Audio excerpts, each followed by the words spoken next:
Yo, what is up, y'all? My name is Devin, and today we're going to be discussing FTM body standards and how they've evolved over time, and how if you're on social media a little bit too much and veering a little bit too much to the, FTM workout bro side, you might start to feel like shit about yourself. But before I get into that, if you are interested in one-on-one coaching, a custom meal plan, or a custom training plan, feel free to email me. It's going to pop up over here, or you can also just check out my website. That website link is also going to include my high protein cookbook, Healthy Doesn't Suck, as well as my training plan, Mask Made Simple. Let's go ahead and get into the video. I've been doing social media for a long time now. I started creating YouTube videos and I started posting on Instagram in 2020, right around the time of the pandemic. And one of the first videos I ever did, which is still to this day one of my most popular videos, is called FTM Fat to Fit. I think that video hit. Looking back at the quality of the video, it wasn't spectacular. I wasn't using this amazing camera. It was honestly bizarre. Like, the angle was weird. It was just a weird video, right? It's very much so of its time, right? Back in 2020, even before 2020, the trans mask workout representation was not there to such a wide degree, right?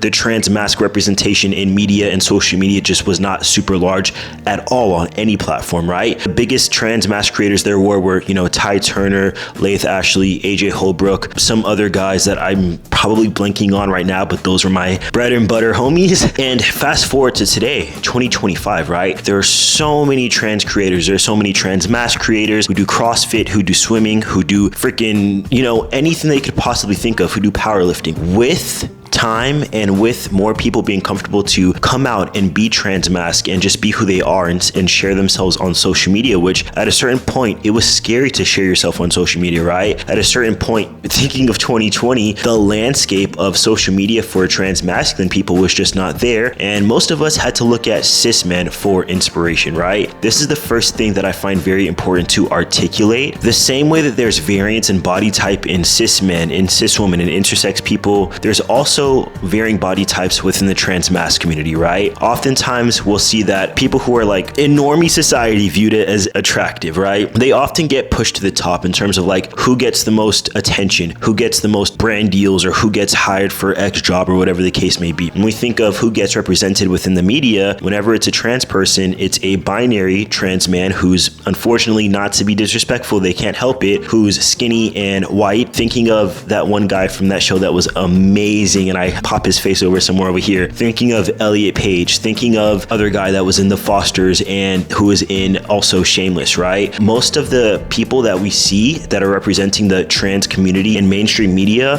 are skinny white guys, right? So we're not even talking about social media yet. We're just talking about mainstream society and what it seems as though they're willing to accept as trans. I do have to say, Brian Michael Smith was on 911, and he's a person of color who is doing an amazing job of representing us within mainstream media as well. Laith Ashley is doing an amazing job of representing us in mainstream media as well. I think it's a little bit disheartening, especially for like the younger trans guys, right? And the younger trans masculine people, when you're turning on a Netflix show and you want to see yourself, and even though that person is trans, they don't look like you. Their hair doesn't look like yours, their skin tone doesn't look like yours. Their body doesn't look like yours. And I know there's potentially a side of you watching this who may feel like, bruh, everyone can't be represented all the time. But why not? Things are a little bit different when it comes to social media. Every single day on my Explore feed on Instagram, I'm shown so many different trans creators that have more followers and more engagement than me, and I didn't know who they were. They have hundreds and thousands of followers. They get tens of thousands of likes, and I didn't know them. A lot of these creators are bigger bodied. A lot of these creators are people of color. A lot of these creators are non-binary, and that's amazing. So whenever I see people kind of like complaining or feeling as though they don't feel represented with social media, my initial response is to implore them, have you looked? Have you looked lately, right? You have to diversify your feed. This is a concept that I've spoken about a lot, and I'm going to keep preaching it because unfortunately, social media and Instagram and YouTube and all these different algorithms have a bad habit of feeding us things that are considered basic and that are considered palatable, right? It's a little bit easier for, a skinny person with abs to get popping on social media. If you feel like you're not seeing the representation you want to see, dig deeper. Just Just because it's not being fed to you doesn't mean those creators don't exist. And when you search for them and when you follow them and when you engage with them, that's when their accounts can grow, and that's when we will see more diversity within social media. We have to understand this is what we're being shown by the algorithm, but there's all these creators all over the internet, every single platform, TikTok, YouTube, Instagram, right? You just have to go out of your way to find them. And I implore that, and I really do think that's majorly important because, as most of y'all know, over this past year, up until about a month ago, I was bulking, and it was hard for me to make the decision to bulk because I was afraid of how that would impact my business. I was afraid of how that would impact my growth as a creator. I was afraid of how that would impact damn near every single aspect of my life. And I was thinking, okay, if I don't have abs, are people going to trust me as a coach? Are people going to trust my information? And I'll be honest with y'all, luckily my business didn't suffer because I doubled down on sharing information, but my views and my engagement definitely did suffer on Instagram. I definitely only had random posts popping off here and there, whereas before, when I was leaner and my abs were always visible, I was averaging way more likes than I've been averaging over the past year. And it's just something that I had to kind of deal with and be okay with. But ultimately, if that was my constant state, if I wasn't just bulking and cutting, if I was just a bigger person, period, I would be fighting an uphill battle, you know? Now I'm dieting, I'm leaning down, and my abs are going to become more visible. So I'm sure that everything for myself is going to be on an uptick again. But I do understand how that can force someone to feel like, in order for me to be successful, in order for me to be desirable, in order for me to be valid and to navigate the world as a desirable transmasculine person, I have to have abs, or I have to work out, or I have to show up in a certain way. But I think we owe it to ourselves to understand why we're doing what we're doing. I had someone comment on a YouTube short that I uploaded. It might have been a year or 2 years ago now, and they said, I sure hope you aren't working out to overcompensate for being trans. Something like that, right? I like working out. I like bodybuilding. I like my current state. I like my vessel. I'm not doing this to overcompensate for anything, but that did show me a different perspective that some people do that, right? Some people probably have such severe dysphoria or body dysmorphia that they're going to the gym and they're killing themselves and they're eating food that they don't enjoy and they're just dieting themselves into the ground because that's what they see on social media, right? Maybe I popped up on their feed with abs and they think this is the key to happiness. And I have to tell you, if you don't like doing it, if you're not doing it for the reason of self-love and thinking, I hope my blood work looks better now. I hope I can live a little bit longer now. I hope that my brain isn't foggy all the time. Like, if you don't have a true intrinsic motivator, you are going to fizzle out. Since we're talking about social media, like I said, I've been doing this since 2020. I can't tell you how many, people who are trying to be influencers, specifically within the fitness space as a trans person, how many trans mask, fitness creators I've seen come not truly care about what they're doing, just try to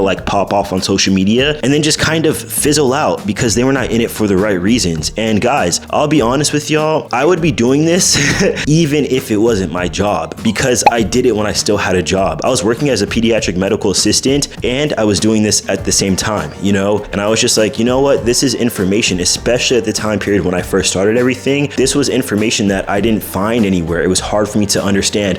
I'm on testosterone, I'm still getting my period. Why is that? So when I was able to research it a little bit more, I was like, yo, I should make a YouTube video about this, right? So I think that representation and doing things for the right reason matter as a creator and as a consumer. Myself as a creator, I have to think, why am I doing this? Am I staying shredded all the time because I just love it and I feel happy? Or am I staying shredded all the time because it makes people like me? Are you following people who are shredded nonstop because it motivates you? Or do you think, oh, if I just look like them, my life wouldn't be shitty?